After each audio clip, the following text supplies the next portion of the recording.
Yakın dostlar haber tuttu, nedir ki derdin şaircan? Dedim bir vakit ayrı ayrı, cisimlerde vardı bir can. Felek zalim ne qəddarmış, bu can kaldı, o can gitti.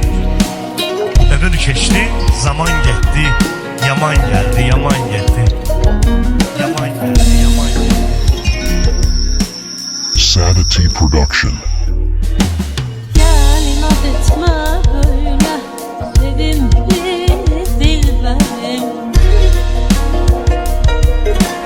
Yollarını gözleyip intizar gözlerim.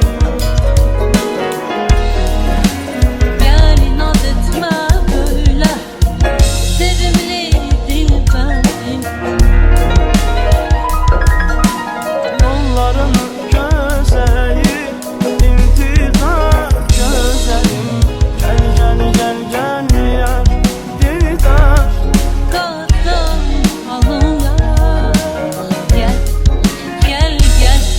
Kadın gel alın ya. Gel ya da salma dildar.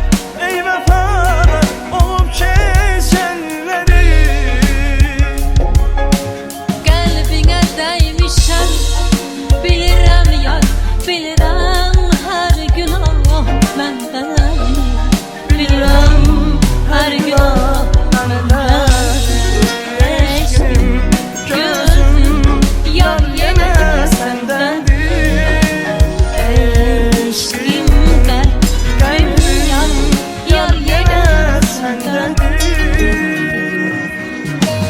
Atam bir gün görüp halım, dedi qəmdən yanansan sen.